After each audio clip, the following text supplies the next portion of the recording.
오늘은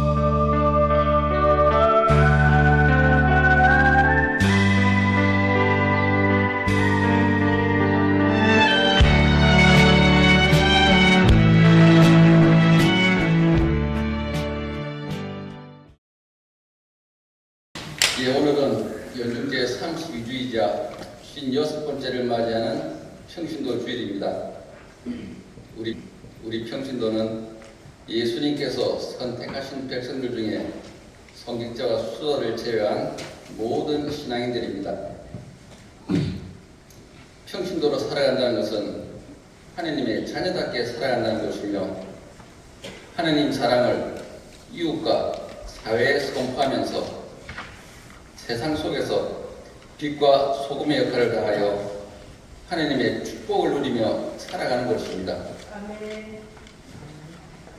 올 한 해를 보내며 평신도 주일을 맞이한 우리는 하느님께서 원하시는 대로 살았는지 뒤돌아보며 본당 공동체 안에서 우리의 모습은 어떠했는지, 또 공동체를 위하여 무엇을 해야 하는지 생각해보며 오늘 이 자리를 빌어 교우분들께 말씀드리고 싶은 것은 세 가지입니다. 첫째, 본당 공동체를 위한 활성화 방안이며, 둘째, 주민신부님의 내년 사목주제인 회복을 돕는 자에 대하여, 셋째는 내년 교구 사목지침인 청소년과 청년의 해를 맞이하는 저의 생각입니다. 교우 여러분, 4년에 걸친 코로나 팬데믹은 우리의 일상생활뿐만 아니라 교회 공동체의 삶을 위축시켰습니다. 미사 참여율은 해가 갈수록 줄어들고 판공성사 참여율도 눈에 띄게 낮아졌습니다. 코로나를 핑계로 신자로서의 기본 의무만 겨우 지키고 있는 것은 아닌지 우리 자신을 돌아보아야 합니다. 교우 여러분, 우리 사직본당의 주일미사 참여자 수는 한때 1000명이 넘을 때도 있었으나 코로나 시기를 지나며 침체되어 현재는 700명 정도입니다. 주일미사 참여 신자가 조금씩 나아지고는 있으나 코로나 이전으로 회복되기 위해서는 우리 모두의 의지와 노력이 필요하며, 무엇보다 신앙생활의 원천이며 기본인 미사와 성사생활에 다시 충실해야 한다고 생각합니다. 미사와 성사생활을 신앙의 중심에 두고 기도를 통해서 하느님과 만나고 대화하는 시간을 자주 가져야 합니다. 하루 중 잠시라도 시간을 내어 성경 말씀 한 구절이라도 읽고 묵상하는 시간을 가져야 합니다.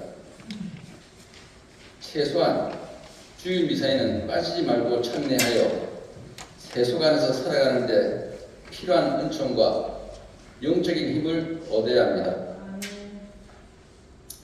세속 안에서 살아가지만 내 안에 하느님이 계시지 않고 다른 것이 있다면 그것은 신앙생활을 하는 것이 아니라 취미생활을 하고 있는 겁니다. 우리의 신앙이 필요할 때에만 몸에 착용하는 액세서리가 되어가고 있는 것은 아닌지 한 번쯤 돌아봐야 합니다. 그리고 교회 공동체의 회복을 위해서는 친한 교우들과의 친교도 필요하지만 낯선 교우들이나 아직 뿌리 내리지 못하고 신앙의 경계에 서 있는 교우들과의 친교가 더 필요합니다. 그들에게 먼저 손 내밀어 인사하고 따뜻한 관심과 형제적 사랑을 실천해야 합니다. 바로 그들이 쉬고 있는 교우 300명이라고 생각합니다. 공동체가 형제적 친교를 이루려면 공동체 안에 존재하는 개인주의와 집단 이기주의는 극복해야 하며 내가 먼저 마음의 문을 열어야 합니다. 인격적으로 상호 존중해야 하며 예의를 지키고 서로의 부족함을 보듬어주고 사랑하고 형제적 친교가 이루어질 때 본당에서의 소공동체 모임과 재단체 모임이 활성화된다고 생각합니다. 교우 여러분, 교회 공동체는 부활하신 예수 그리스도의 명을 따라 복음을 선포하고 신앙을 증거해야 하는 사명이 있으므로 선교에 특별한 관심을 갖고 적극적으로 실천해야 합니다. 선교는 신앙인의 가장 큰 의무이며 선교 없는 교회는 죽은 교회임을 잊지 말아야 할 것입니다. 또 선교와 더불어 교회 공동체를 운영하고 유지하기 위하여 교회에 속해 있는 모든 신자는 교모금을 납부할 의무와 책임이 있습니다. 사직 공동체는 낮은 주일미사 보험금과 교모금에 대한 무관심으로 본당의 규모와 신자 수에 비해 재정 수입은 낮은 편입니다. 부끄럽지만 우리 본당의 주일미사 보험금과 교모금 책정액은 부산교구 평균 이하입니다. 개신교 신자처럼 철저하게 11조를 하거나 각종 헌금은 못할지라도 적어도 자기 수입의 30분의 1은 하느님께 바쳐야 합니다. 한 달 30일 중 하루만큼의 수입은 하느님께 돌려드려야 합니다. 우리의 교모금은 성당 사무실에 매달 내는 돈이 아니라 하느님께서 우리에게 베푸시는 사랑과 은총에 대한 감사의 표현입니다. 그리고 이웃사랑 실천도 중요합니다.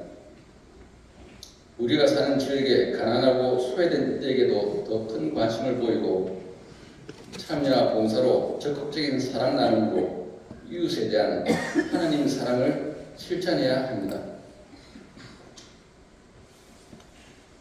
공동체 안에서 봉사의 직분을 가진 이들은 서로 협력하며 낮은 자세로 교회와 교우들에게 봉사해야 하며 본당 사제의 사목에 적극 협력해야 합니다. 이상 말씀드린 바와 같이 우리의 공동체 회복을 위하여 무엇을 돌아봐야 할지 생각해 보았습니다. 부족하고 모자랐다면 반성하고 노력해야 합니다. 그러면 우리 공동체는 지금보다 더 성숙한 공동체로 회복될 것입니다. 교회 여러분, 올해 수부님께서는 감사와 함께 존경과 예배로 하나님 마음에 드는 예배를 드리셨다라는 성경의 선물을 중심으로 공동체 회복과 본당 활성화를 위하여 다방면으로 많은 노력을 기울이고 계십니다. 매일 저녁 9시 각자의 자리에서 바치는 규모경 기도에 사직 공동체 모두를 위해 주시는 신부님의 간곡, 모의세대학 개강과 봉소풍, 성경 문제풀이, 그리고 직장인들을 위한 성경 공부, 더 쾌적한 공간을 위한 강당 리모델링, 7월에는 신흥교우를 대상으로 공동체로 초대하는 행사를 가졌으며 코로나 기간 동안 갇혀있던 우리 교우들을 위하여 제주도 선교순례를 제안하시고 순례를 통한 본당의 활성화, 본당교우 상호 친교, 그리고 형제적 사랑 실천을 주문하셨습니다. 특히 제주 선교순례는 지난 10월 1차 순례를 시작으로 지난주 4차 순례까지 여정을 무사히 마쳤습니다. 깊어가는 가을, 교회 선교순례도 좋았지만 순례 기간 동안 낯선 교우 간의 친교가 활성화되는 것이 더 의미있고 은혜로운 시간이었습니다. 활성화를 위한 이러한 노력들도 우리 사직 공동체는 다시 회복되고 있습니다. 이 시간을 빌어 사직 공동체의 회복과 친교를 위하여 애쓰시는 김요한 로세로 주임 신부님께 진심으로 감사드립니다.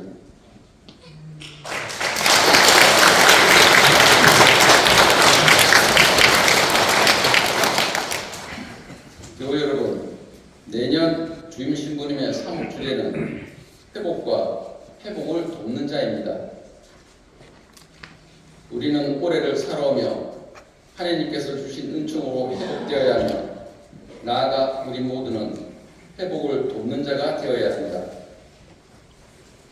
마태복음 9장 2절에 그런데 사람들이 어떤 중풍병자를 평상에 뉘어 그분께 데려왔다라는 구절이 있습니다. 사직 신앙 공동체의 회복을 위해 우리 모두는 마태복음 9장 2절의 사람들이 되어서 소외되고 쉬고 있는 교우들을 우리 공동체 안으로 다시 하나님 앞으로 데려오는 데 필요한 평상 역할을 하여야 할 것입니다. 소외되고 쉬고 있으며 신앙의 경계에 서 있는 교우들은 멀리 있지 않습니다. 가까이 있는 내 아들과 딸부터 소외된 교우들과 쉬고 있는 이웃 교우들에게 우리는 적극적인 미사 참여 분명과 형제적 사랑 실천으로 공동체 회복을 위해 회복을 돕는 자가 되어야 합니다. 그리하여 나만의 회복이 아닌 우리 모두의 회복이 되어야 하겠습니다. 끝으로 교우 여러분, 내년 교구 사목지침은 청소년과 청년의 해입니다. 청소년과 청년은 우리 교회의 현재이자 미래입니다. 본당 차원에서 청소년과 청년을 반갑게 맞이하기 위해 그들이 무엇이 필요하고 어떤 고민을 하는지 경청하며 지원하는 분위기가 될 수 있도록 지금보다 더 특별한 관심을 가지고 노력해야 하는 해입니다. 신앙인으로서 정체성이 확립되는 중요한 시기를 보내는 청소년들을 본당의 청소년 담당 사제나 교리 교사에만 맡겨진 것이 아니라 부모와 교회 구성원 모두가 그들의 신앙 여정에 동참하여 함께 걸어가야 합니다. 그리하여 청년과 청소년들이 하나님 안에서 복음화의 주인공으로 행복하게 살아갈 수 있도록 돌봐주는 것이 어른들은 큰 관심을 가져야 합니다. 젊은이들의 신앙 여정을 어른들이 동반해야 한다고 프란치스코 교황님께서도 끊임없이 강조하셨습니다. 우리 본당의 청소년들이 신앙의 싹을 키우고 영적으로 성장할 수 있도록 하려면 가장 최소 단위인 가정 공동체에서부터 먼저 가정 복음화가 이루어져야 합니다. 그러기 위해서는 부모님의 의지와 노력이 필요합니다. 이러한 노력으로 인하여 우리 공동체에 청소년들과 청년들이 넘쳐나기를 희망합니다. 교우 여러분, 오늘은 한 해를 보내며 평신도주의를 맞아 우리 자신을 돌아보고 본당 공동체 활성화 방안은 무엇인지 공동체 회복과 회복을 돕는 자가 되기 위하여 해야 할 것들과 내년 교구 사목지침인 청소년과 청년회를 맞이하는 우리의 마음가짐이 대하여 같이 생각해 보았습니다. 부족하고 짧은 생각을 끝까지 경청해 주셔서 감사드리며 교우 여러분 모두에게 주님께서 주시는 평화와 은총이 충만하시길 기도드립니다.